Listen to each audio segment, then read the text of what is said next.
Nation. Let's go. Yo! There he is. Welcome back to the show. Uncle Neely, a.k.a. The Pregame Show. It's DNVR Buffs, or it's the DNVR Pregame Show, actually, today. Presented by Illegal Pete's. Everyone's go-to spot for burritos, buddies, and beers. What is up, man? How you been? Man, doing good, man. Looking forward to getting back to Boulder, Colorado. It's football time. Let's go. Actually, we were talking about this yesterday on the show. Is there going to be the classic Memorial Day cookout this coming weekend? It is on the schedule for Monday because the first day of workouts are Tuesday. So there's a team cookout on Monday. Then we hit it hard Tuesday, man. Hell yeah. That's awesome. Can't wait to see all the guys back together, all the new guys in there. What a time to be alive. What a time to be alive, and what a time to be a member of Buff Nation. This is going to be an outstanding summer. You know, we got this June and July conditioning, if you will, come back for fall camp in August. But the buzz is in the air. The excitement is there, man. It's football time.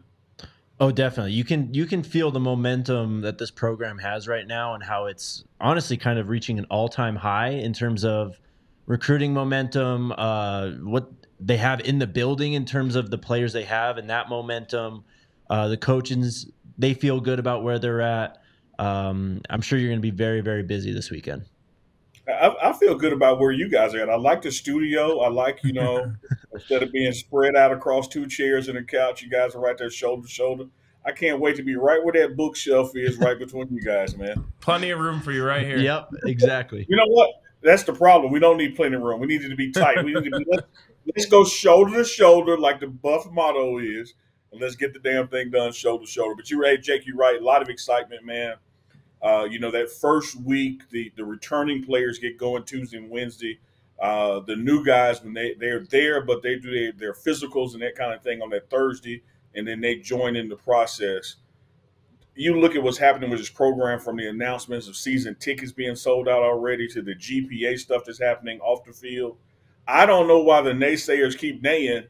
It's all good with Buffalo, man. It's like it's all good with the Buffs. There's really no bad news. It's the season to let a naysayer know.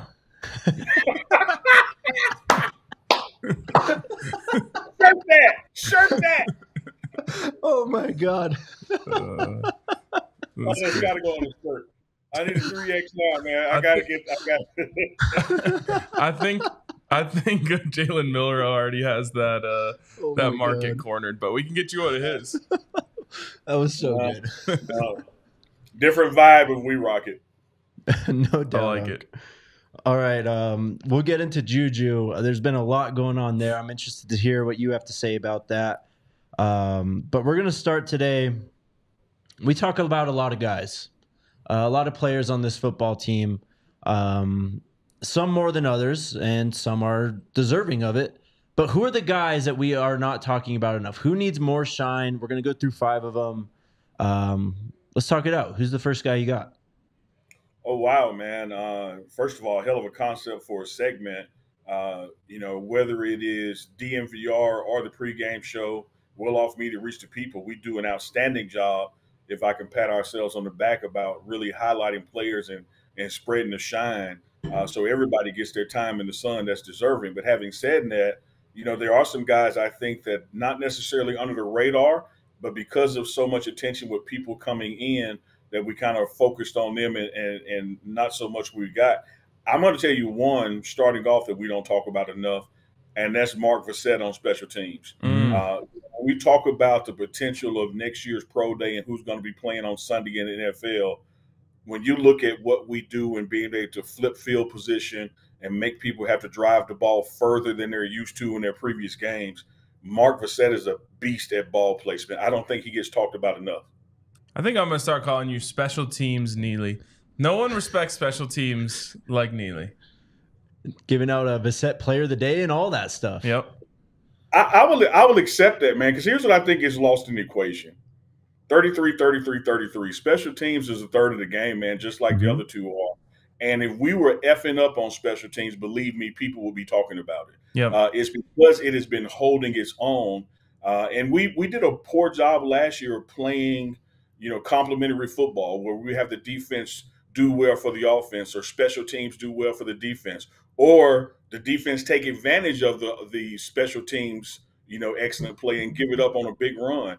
I think we're poised to play some complementary football this year, and therefore I think people are going to recognize what a job Mark Fassett and the punt team and kickoff team does by pinning people back.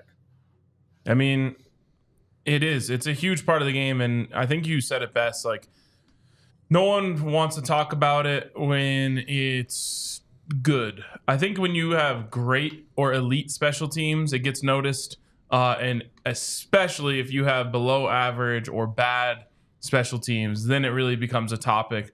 And it's, I mean, the punter is such an important position because a lot of times big football games, and we think Colorado's going to be playing in big football games this year, a lot of times big football games come down to field position. And it comes down to, can you win that field position battle? Sometimes you get into a defensive struggle, but getting 2 first downs and pinning them down inside their 5 is very different than them getting 1 first down after that and then having to punt it back to you. And like, there's so many games that you notice where there's a little bit of like tennis in that sense, where it's couple plays punt, but it's the team that's winning the field position battle that finally then breaks through and resets it to a kickoff. It's huge to have. I'm curious for both of you guys, though, what your philosophy is on this, because the specialists themselves are mostly spoken for at this point. Are you a proponent of playing your best and most talented players on special teams, or conserving them and not exposing them to injury by putting, more depth guys on special teams? I'll let you go first, Dunk, if you want. Perfect world situation, I would prefer not to play them. Yeah. You're going to have some flashes of brilliance where you just got to put a dynamic guy out there, and he might have just been in at receiver or corner. I get that. But overall, you would hope to have almost a completely different unit of guys. Now, again, having said that, we've got some talented playmakers, whether it's Travis or Jimmy Horn Jr., who've got some speed back there. So you may see them on special teams more than you would typically like to, if you had more spread out talent. But rule of thumb for me, I would prefer it be just totally different group out there. Some guys who are trying to earn starting positions, earn it by hitting hard on special teams and making good shit happen. That's perfectly said. That's kind of where I'm at, where yeah, there are some situations where you're going to need some good players back there, some of your best players back there to kind of flip the game when needed. But also, special teams, like you just said, is an opportunity for a lot of these guys to go and prove why they should be on the field. Terrell Davis, that's how he earned his spot on the Broncos roster, going down making a tackle on kickoff. So, and we've seen guys, who have kind of popped just last year on special teams. Ben Finisett didn't really get to play much. He's a guy that I think of that could be in that role where if he's just thrown out there on special teams, he's going to play with his hair on fire and make some plays. Yeah, I think you have to have a mix of both. I'm with you, Neely, that if I had to choose, I would have none of my starters playing on special teams. But I think that's unrealistic for most teams because they just don't have that level of depth and guys that you can trust to go out there and make the right plays. So you gotta have to strike a balance. But especially with this year, where I really do think it's an all chips in type of season, like you just can't take risks on losing games on special teams, but you also have to be so careful with getting your key players injured. It's one of the more interesting, I think, dilemmas that coaches find themselves having to answer. RK, you said a key word there, man, that I think probably applies and amplifies Colorado football and Coach Prime more than anywhere else, and that's trust. If he doesn't see it at practice, we're not going to see it as fans in the stands on Saturdays or Thursday nights or Friday night, for that matter, when we play then. He is big on, have you done it?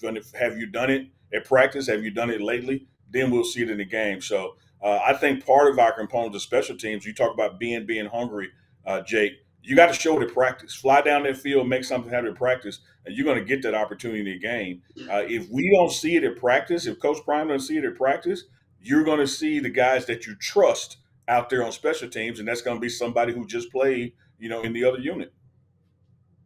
All right, second guy, who you got?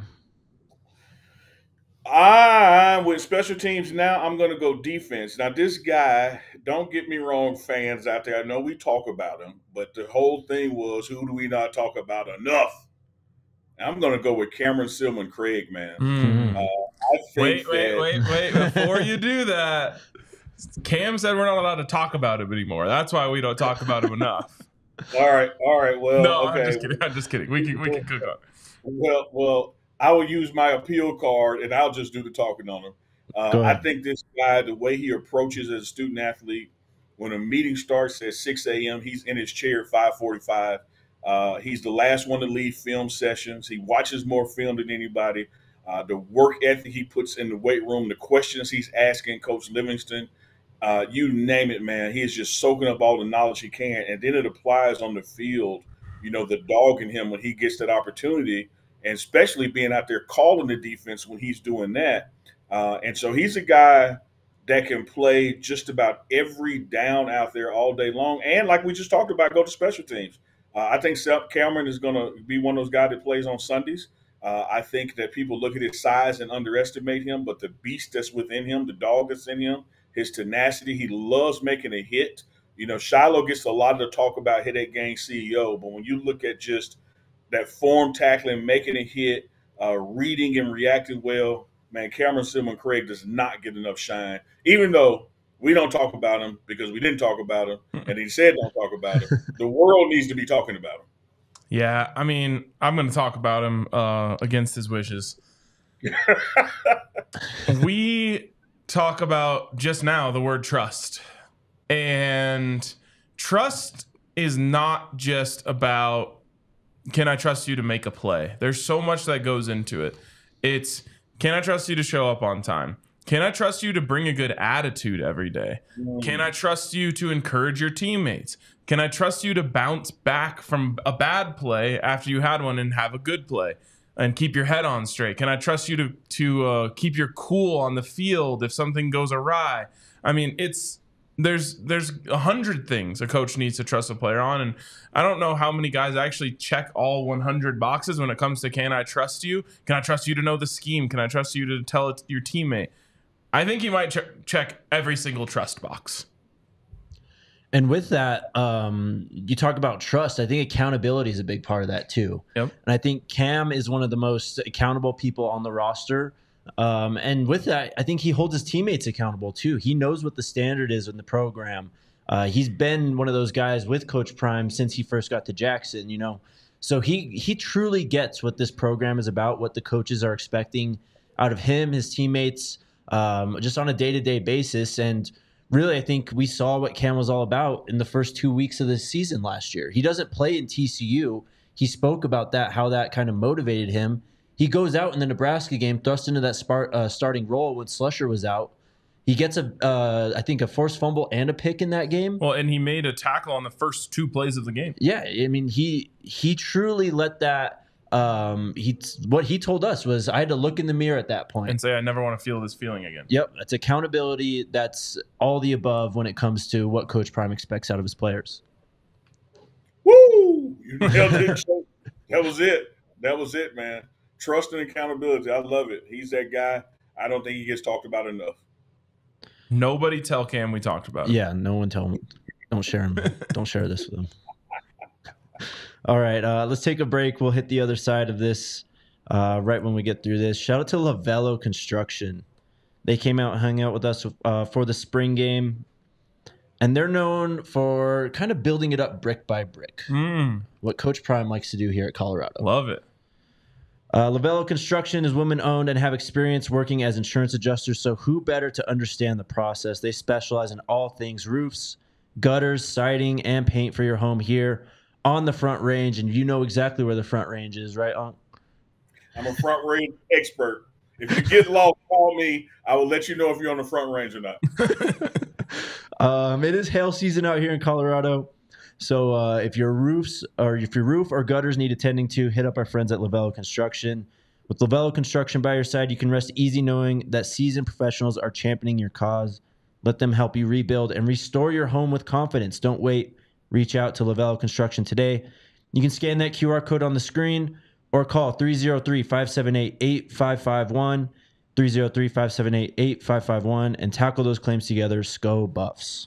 Also, shout out to Circa Sportsbook Colorado. They are still making handcrafted lines at Circa Sportsbook Colorado, meaning real people are behind there deciding what the line should be on the game. And we appreciate that because it gives us much more value. And whether you're betting on golf or you like an underdog in UFC or baseball or whatever it is, or even if you like to play the favorites, you're going to get a better deal at Circa Sportsbook Colorado. And the more you bet, the more that pays itself off. We did this in March Madness where we only bet on the underdogs. And I calculated a high percentage of the game where we were getting at least 20% better odds on those games. Like not just margins here we're talking about real money. Well, at the end of it, we only ended up a couple of units. It was our worst season ever for that, but we ended up, I think, 2.5 units or something like that. It wouldn't have happened if we didn't have that 20% boost on, I don't know, half the line. So make sure you hit up our friends over at Circa Sportsbook Colorado by downloading the app at circasports.com. Circa Sports bets can only be made while physically located in the state of Colorado or another place where it's legal. Must be 21 or older. All rights reserved. Circa Sports Colorado encourages you to gamble responsibly. And if you have a gambling problem, call or text 1-800-GAMBLER or visit problemgamblingcolorado.org. All right. Much love to Circa.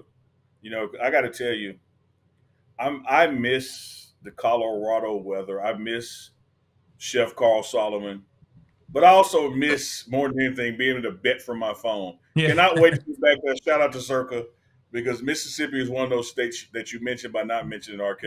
Can't vote from the phone here. Got to go to the casino. But when I'm in Colorado, Circa app. Let's go. All right, Unc. We're going to interrupt this segment real quick because we did just get a commitment. Former Arkansas running back. Really quick, for those of you who are watching on today, which is Friday, we recorded this yesterday, which is Thursday. You can probably tell because we're wearing the same clothes. Yes. But just wanted, for anyone, we didn't miss the news by 24 hours. Yes. Isaiah Augustave is a Buff. He was a pretty highly touted recruit just a year ago, coming out of Naples, Florida. Was a 4-star player, top 300 player, listed at 6'2", 208. Last year, as a true freshman for the Razorbacks, he only played in 4 games. I think he preserved his red shirt. He had some standout performances too. Towards the end of the year against FIU, 14 carries, 101 yards. That's 7.2 yards per carry. And then in that last game of the year against Missouri, he had 15 carries for 80 yards and a touchdown. Also caught 3 passes as well. You knew another guy was coming in, and this is another guy who is going to be, or he was, very highly touted as a recruit. Was able to show some of his skill set at Arkansas last year, and now enters the Buffs backfield. Yeah, let me just start here. I'm just guessing. I'm guessing they're going to have him as a 3-star transfer. I think that's wrong. I'm already telling them they're wrong before they even do it. I think this is a 4-star transfer. And why? I'll tell you. Comes in as a 4-star player out of high school. Plays limited snaps, but I think in that time proved that he lived up to the billing, that he lived up to that caliber. Went out there and balled out against FIU, and then back in SEC territory, had a great game, over 5 yards per carry as a true freshman against Missouri. This is a high caliber player who I believe has already shown he can play at this level and has all of his eligibility. It's kind of a perfect transfer. Absolutely. Your thoughts, Unc? I love it, RK. I think you're spot on. I think that sometimes, particularly when it's us, when it's Coach Prime, when it's Buff Nation, you know, they look for reasons to drop a guy down that's coming to us. But when you haven't done anything to hurt who you are because of limited opportunities, even because of injury, and then when you did get opportunities, you made the most of them, I think whatever your star status was, that remains intact. So here's a guy who's coming in who clearly can help us get better in depth and in performance. And a rising tide lifts all boats, man. The running back room just got better because everybody else is going to step up a notch too. Interesting kind of style. I don't know. 6'2", 208. A little bit taller, a little bit more upright as a player. I'm interested to see his running style as we can kind of dive in and see his tape. once we get a chance. But this is an exciting one, and just based on his size, guessing brings a little bit something different to the running back room. Yeah, it's clear that's what they were looking for. That's what Rashad Amos would have brought, was size. That's what Alta would have brought, is size to the position. This guy's going to bring speed to the table too, though. Ran an 11.01 100 as a junior in 22. He's a track athlete, top 300 player.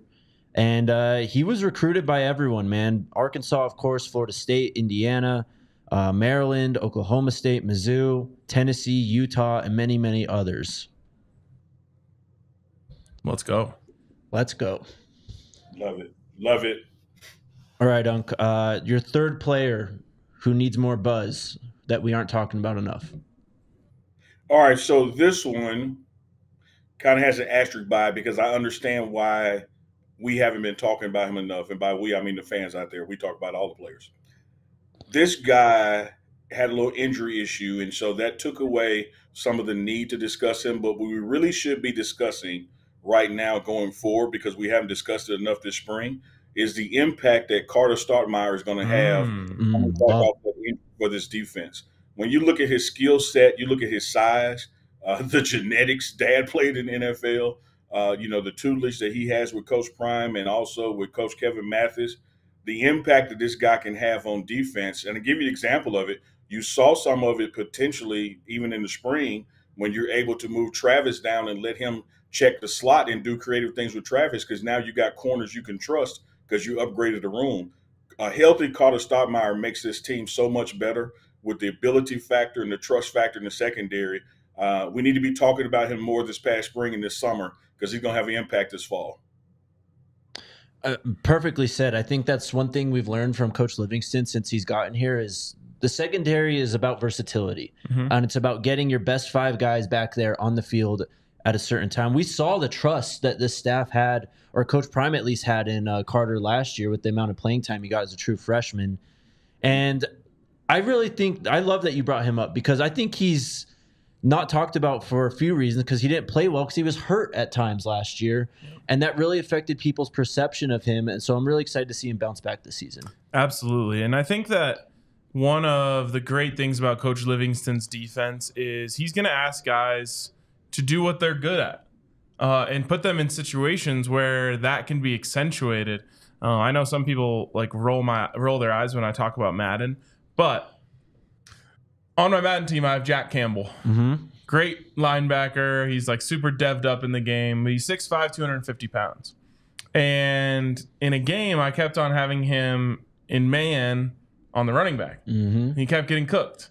And I was just like, I had to just like look myself in the mirror and be like, why am I having him do that?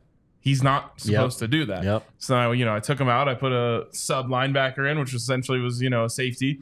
And everything worked out. And it was just like, as a coach, it was like, you have to think about what these guys do well. And each one of these guys does something a little different. Carter now has a background at corner and safety that he's training at. And he's going to have a better feel for coverage. And so, you can use him in that role. Whereas if you're looking for someone to get down in the box and play a little closer to the ball, maybe Cam is the better option. It's like as a coach, sometimes you just think they'll figure it out and you have them out there in your scheme. But I think what this team has is a lot of guys who are good at different things. And I think if Coach Livingston is doing his job to the best of his abilities, he's going to be pulling those guys out and say, okay, we want to go with this coverage right now. Carter, this is all you. This is what you specialize in. I'm putting you out there to do what you're good at. I love that concept, man. Last year we were standing over a toolbox and we needed a hammer and all we had was a screwdriver. And I don't know if you know this, but you can hold that screwdriver by the screwdriver end and hammer a nail in with the handle. It is not the best tool for the job, but you can indeed hammer a nail with a screwdriver. Well, this year, we got the right tools for the job, and we have some specialization. We can put a guy in the situation as you just articulated, RK, beautifully articulated. Oh, man, this situation calls for this skill set, and we got a guy who fits that perfectly.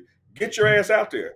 Instead of in the past, like, I hope this works. I'm just sending the best tool I got, but it really ain't the tool for the job. I need some pliers and this is a wrench, but let's see what happens.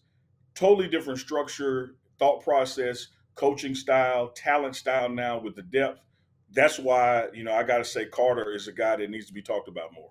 Well, and it goes back to trust, right? It's like sometimes there are coaches who feel like they can only trust their starters. And because of that, you're going to end up asking your starter to do something he's not great at because you'd rather have him out there than someone else. Mm-hmm. But it's up to the players to build the trust with the coaches so that they can say, okay, I feel comfortable taking off the guy that maybe I trust the most because he's actually not as good at this specific skill as this other guy, and I know I can trust this guy to do what he's good at. So I'm excited for these players to get that opportunity. They all kind of have a clean slate with Coach Livingston other than the spring to prove to him where and why he should trust them.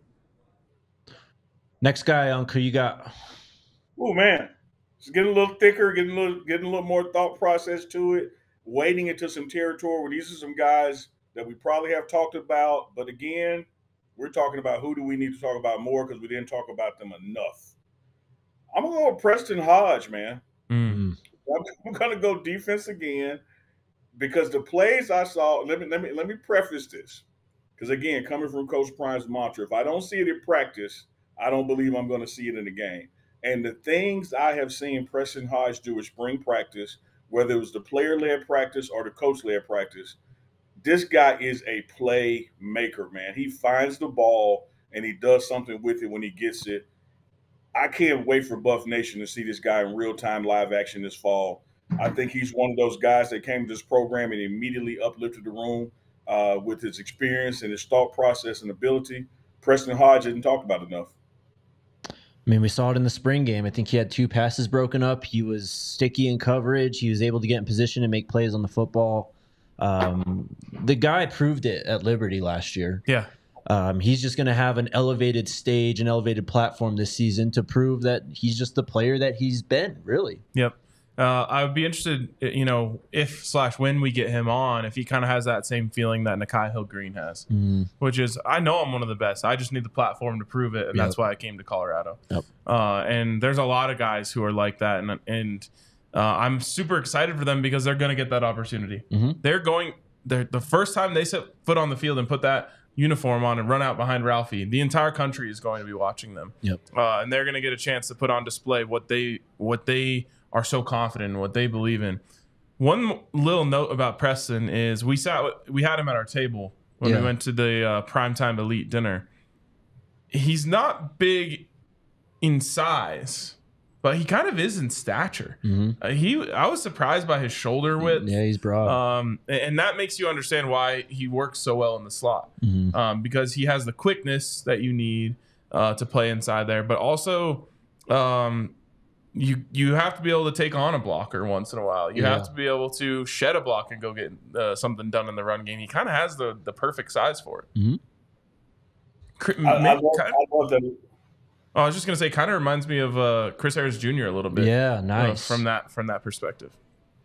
I was gonna just echo that, man. I love that assessment of him. Like you can be led to believe that he's a small guy, but he is not a small guy. Being at the right place at the right time, ahead of schedule, laws of physics. I'm moving faster than you. I beat you to the spot. I'm gonna knock the hell out you. And so when you put that aspect of his game in there, I love what he brings to the table. I love his ability to break up passes, but also get interceptions. He ain't just getting in place and knocking it down. He's reading it well and breaking on the ball. And that's what you see from him in practice, and I know we're going to see it in the game. Cannot wait, man. He's running the 2.4 too, so you know he's earned that. That's a great corner number. Last guy, who we got? Woo! I'm going to give you this one, but I think I'm going to need some honorable mentions after this one, man. Okay. I still got some names in my head, but here's a guy, and again, we fit this category. We have discussed it, don't get me wrong, but I'm planting the tree on, we didn't talk about it enough, and we still should be talking about it. Just as we were going to start talking about it, the running back room went into all kinds of upheaval in a matter of days, and it was just all over the place, and now it's rebuilding, it's all over the place. But to have a true freshman come in early and to make the impact that Micah Welch made this spring, I don't know why we were ever acting like this running back room was in danger when you still had him. This guy is a stud. He looks for the contact. He loves the contact. He loves bowling people over. The running style that he brings to the table, his body mass and stature, low center of gravity, I don't think we talked about Michael Welch enough, particularly when the running back room was churning. We weren't talking about, man, we still got a dog in there, and he's a true freshman. I like to talk about Michael Welch a lot. He's probably the reason why the running back room started churning in the first place, is because Micah came in. Well said. Good he point. put guys on notice, bro. I mean, straight up. Like, they saw him getting all these carries. He started playing with the first team. Like, that says enough in and of itself. And just from what we've learned after that, from talking to Coach Hicks, from Coach Flea's interview that he had not too long ago, I mean, this is the exact type of player, exact type of person that they're looking for at CU. Yeah, and I talked about this a little bit on the day that you shared some of the excerpts from your article with talking to his coach. And I basically said what Neely said, which is, when all of the drama was happening around the running back room, it became easy to forget about, the bird in hand. Mm-hmm. And it's kind of very fitting for Micah, because he's like the ultimate anti-drama guy. Yep. He's just about that action. He committed. We never heard from him again, and then he just showed up on campus ready to work. We got a couple of videos of him grinding. That's about it. Yep. And then he showed up and then just started taking people's jobs quietly. Yeah. And it was all the talk of spring, but of course the news is always going to distract. And so Dylan leaves, Alto leaves, Hayden comes in, Amos comes in, Amos leaves, Augustave comes in. There's just so much moving around, but there he is, that solid pillar that's just been there all along, just getting his work in, getting work done. I saw the video of him the other day of him standing one-footed on the trampoline, catching one-handed passes. Balance drills, man. Love it. Yeah, I'm really excited about him, and I think you said it best, Jake. We probably could have just ended right there. He started the upheaval in the running back room because he put people on notice. Yep.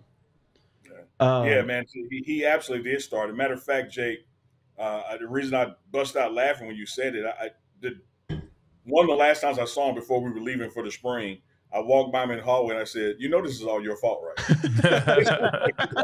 you are the reason that people are doing this. And but he is so no nonsense, like RK was saying. So, I mean, to be quiet, but not a quiet guy. He works loud, but he doesn't do a lot of yapping and that kind of thing. I'm excited about his not his potential, is what he's actually been doing in practice. Again, y'all get to see it on the field. So no frets for me in that running back room, man. Michael Welch, as RK put it, is that bird in the hand. Yep. We'll get to honorable mentions. We got to speed up a bit. I want to ask you about Juju as well, but just kind of with Micah and all we just said, how realistic do you think it is that he's the lead back this year? He leads the team in rushing yards, touchdowns, carries. I think right now that is the realistic bet, and we can know more second week of August, and then, of course, third and fourth week of August. But right now, I got to go with the guy I've seen. I know we got some talent coming in. I haven't seen them work in that altitude. I haven't seen them, with Coach Flea or Coach Prime. A lot of nuances take place, when you're coming in for this conditioning phase. But right now, to me, Micah is poised to be the leading rusher on the team. Love it. And just my honorable mention, and I love that Neely's kind of always just about the guys that he's seen with his eyes. He has that luxury.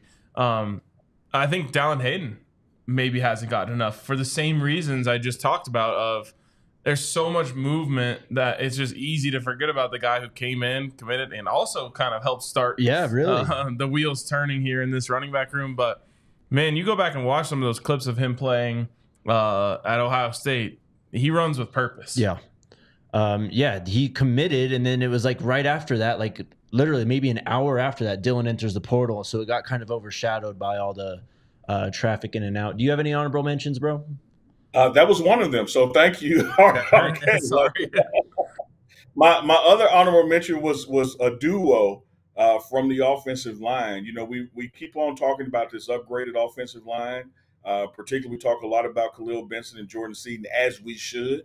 And I think in that conversation, Justin and Tyler Rock, they kind of get lost in the multiple discussion table, particularly with Tyler Brown not only going to truly experience being a Buff this year, having him right next to that true freshman and being able to echo that call and help him out, the leadership that he's going to bring to the table. We're still in a situation that we should be talking about Tyler Brown just as much this summer as we were last, last was all about the waiver and was it going to happen, but this year should be about his immediate impact that he's going to have on that line because we finally get the rock to play. Yep. I love it. And, you know, just to circle back to the word of the day, trust. I mean, you talk about trust and Tyler Brown. He might be number one in the rankings of who you can trust when it comes to all those things, putting the work in, uplifting his teammates. And I find it to be very poetic for Tyler's story that he saw all the guys that came in and said, okay, well, maybe I need to widen my skill set a little bit. You know, maybe I have a better chance to playing at center. I'm willing to do whatever I have to do. Learn a new position, but then also stayed sharp at his natural position. And when he got out there and got to prove both on the field with the guys that are around him, seemingly locked himself in as a starter at his natural position, left guard. But there was never any ego of saying, no, this is my position. It was, okay, I'll do whatever I have to do to help the team. But in the end, it really was his position. Yeah, true team player, really. That is well said, RK. That is brilliantly said. I love it. All right, there you go. You got one? We each have one. I'll throw one out. And it's someone who we actually get told a lot that we don't talk a lot about, and it's Jeremiah Brown. Just what he did in the spring game. You know, we saw the type of player he was at JSU. We didn't get to see it too much on the field last season, but it just feels like he's gotten a lot more comfortable. I think he's maybe settled into a bit of a position too, just talking to Coach Hart about off ball. We'll see what happens this fall camp, but he's a guy who I think is really settled in and is going to be playing a lot more this season. It's a great one. And, you know, I think there's something to JB that there's a little similarity with Cam. Last year, whenever Cam was on the field, I just felt comfortable. I'm like, I just know there's a dog out there. Yep. And he is just going to play with his hair on fire and, you know, almost make the other team fear him and know where he is. I think JB has a little bit of that to him as well. Yep. Of just like, I know if you put JB out there, you're not going to have to worry about hustle to the ball, playing to the whistle, all of that stuff. Like, he's bringing 100%. And we've talked about it for a while. Like, he's fast. He's legitimately fast out there, and he can play fast as well. So I'm excited for him. One last point, and it's something that comes up a lot when we talk about Coach Livingston and this defense and the change from Coach Kelly. Like, Coach Kelly ran a complex system, and it was his system that the players were having to learn and adapt. And I think given more time, JB could have been one of those players that got there in Coach Kelly's system. But now in Coach Livingston, it's just about letting the players play based on instincts, you know, what they just play the game freely, or more free, I should say, than Charles Kelly's complex system. So there's a lot to learn with this system, of course, too, but I just think it might better set a lot of the guys' skill sets, JB included. I love that, Jake. I think that is a perfect bow because Coach Kelly, and this is not disparaging him, it's just two different styles. Right. Coach Kelly had a defense that if you're going to be playing with him 2, 3, or 4 years, man, you're going to the lead because you have mastered something complex. And Coach Livingston just has that NFL mentality, like, how do I get you to help me right now? Let me identify your skill sets. Let me create a system where you flourish with what you bring to the table, because college football is about right now. It's not about 2 seasons from now. Love it, man. Hashtag we want Juju is going crazy. Julian Lewis, the 5-star quarterback, Unc. It's an exciting time to be a Buff right now, and this is one of the many reasons why, is because of Julian Lewis and the hype. We're still about a month out from that official visit, but just your thoughts on the whole movement and how you're seeing Buff Nation really go all out. And I'm sure the recruiting staff, too, go all out to bring this guy to Colorado. Yeah, absolutely. It's all hands on deck. I mean, this is, another one of these guys, much like Shedeur, generational talent.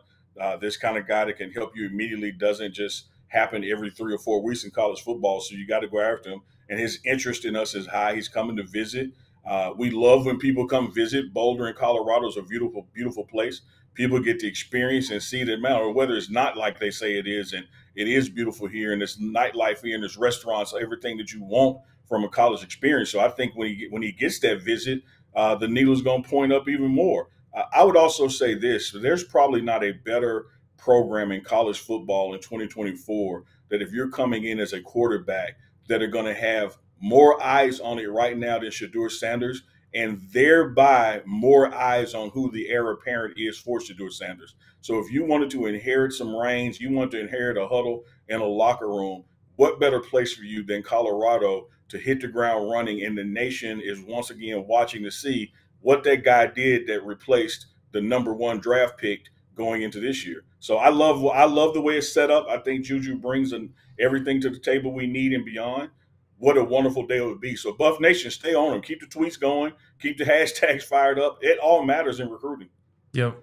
And, we've never seen it really, at least at Colorado, from the quarterback position, because when Shedeur came here, he was already such a polished product. Mm-hmm. But remember, this is, Shedeur worked with Tom Brady. Yeah. He's worked closely with some of the best quarterback coaches in the world. He's obviously working with Select QB. Like, there is so many resources available to a quarterback that comes to Colorado. You don't think Peyton Manning will make the trip down from, whatever beautiful suburb he lives in up here down to Boulder if Coach Prime says, hey, we got this great young quarterback in here. Could you come help lead him? Tom Brady, again, if you want to go down that road, obviously he can work with Darryl. Like, there's a huge support system that's just ready and in place. Troy Aikman, all of these people love helping out Colorado, and Julian Lewis coming here would just be so welcomed with such open arms. Yep.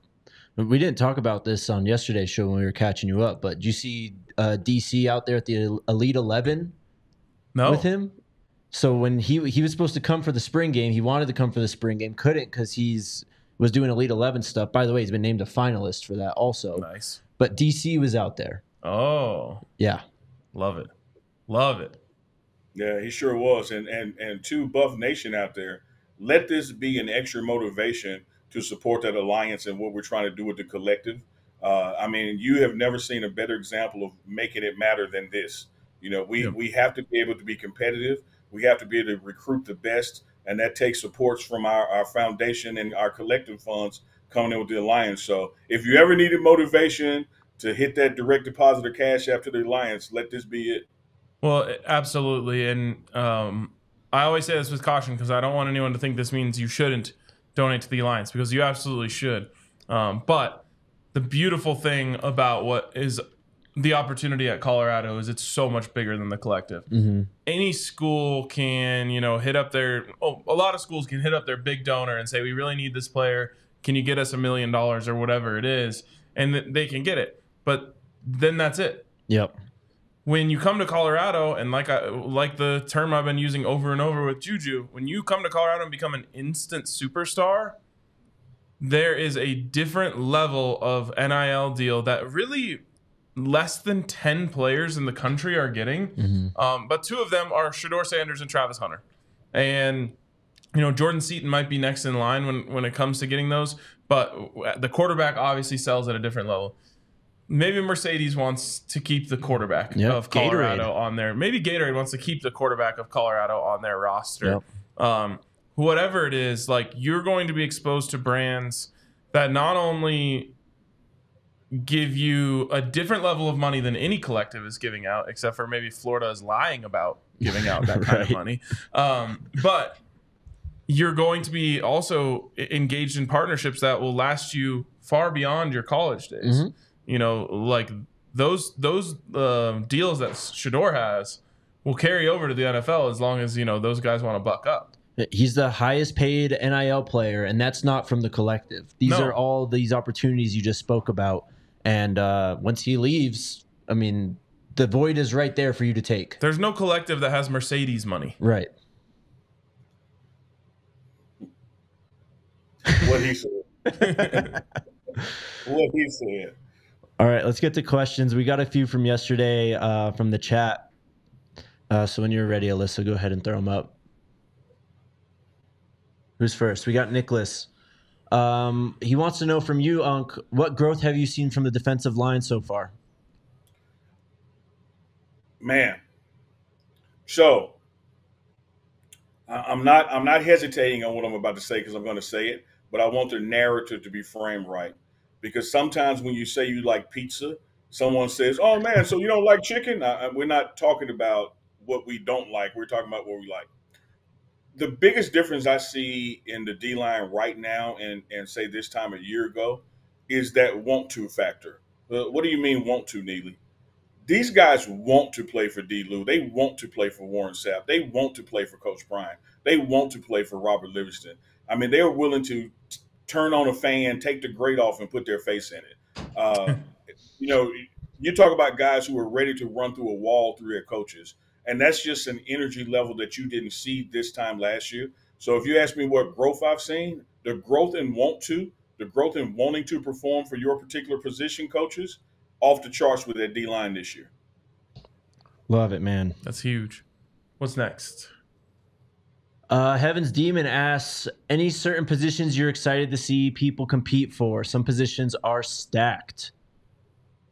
Yeah, the stack ones, corner and wide receiver. You know, I think that, you know, we just talked earlier about guys who don't get mentioned enough, and shout out to Jake for always doing it. But, you know, don't forget Amarian Miller's still on this roster. Oh, yeah. And I don't think he's just going to sit back and let these news guys, you know, take all the spots out there. And man, when you talk about who I said who's going to be the next walk-on to get a scholarship, Mr. Dependable, Mr. Always There, they call him what's the 7-11 because he's always open and catching it. Caleb Mathis ain't just saying, I'm not going to get in these games either. I know people are going to say, oh, he's a coach's son, small guy. But when you look and see what he does at practice, it's unbelievable. He's like the Charlie Alford in the receiver room as far as his consistency and performance. So what am I excited to see? These receivers and how they compete against this stacked cornerback room and how they compete. And then the decisions come mid-August on how do you rank these guys, because everybody's capable of seeing the field. I love it. And I really think we could have a game this year where more than 10 players catch a pass. Yeah, definitely. My God, you're in my head. I love it. You're exactly right. You're exactly right. And let me throw this in. Not only 10 players catch a pass, 7 of those players are going to catch it from another quarterback as well. Because we're going to be up, Brewer's going to be out, and Staub is going to find another 6 receivers. Let's go. Staub's going to look so great under the lights in Fort Collins. Cannot wait. Cannot wait. It's going to take some people a while to catch up to that, but I was just a few more here from Twitter. Mimi asks, and maybe both of you could answer this, how's the leadership feeling about the growth of 5430 Alliance? In what regard? The leadership? I didn't follow. Coach Prime, you know, Smack, whoever. Absolutely loving it. You know, to have these things, they weren't competing interests, but organizations merged for one cause. When Coach Prime got here, it was one of the things that was lacking. You know, you had these brilliant facilities. You had this infrastructure created by AD Rick George and a brilliant job he was doing and keeps on doing. But when you look at what other colleges had that we didn't have, it was that kind of organized effort to raise funds above and beyond the coach just having a popular name. So Coach Prime is all over it. Smack Entertainment, you know, his business partners all over it. It's really all hands on deck to get people to give, because it's going to be one area that keeps us up and surpassing those other schools in the South who call themselves blue bloods of college football, and they kind of try to ignore what's going on here in the West because they got more money to throw at it. You know, but as RK says, you know, you got one guy, you know, giving a million out there. Well, we got a million that can give $1, so it's still $1 million. All we got to do is just keep it going and keep the buzz going. Yep. To add to that, and I talked about this yesterday with Andre, and I can't remember where I saw it, but there was like an article that came out. It was kind of like lining up where all the collectives are in college football, like kind of like a power ranking type thing. And Colorado's broken into like the top 15-ish range. And I say that, and I said it yesterday too, but there's some work that still needs to be done, because the gap between the top NIL school and like even the 7th or 8th is probably just as wide as it is from 15 to 30. It's exponential. So while the collective is in a good spot and we've come a long way over the last 2 years, there's a lot more room to grow. Absolutely. Well said.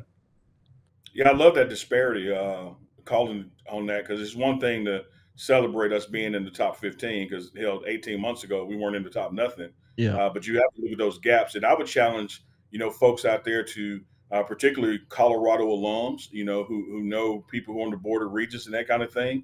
We also have to get the internal budgets up. When you compare, you know, championship programs and what they spend internally on football, you know, we need a bigger line item, for things like travel. That's how you recruit. And so it's an external thing and an internal thing when you prioritize those dollars.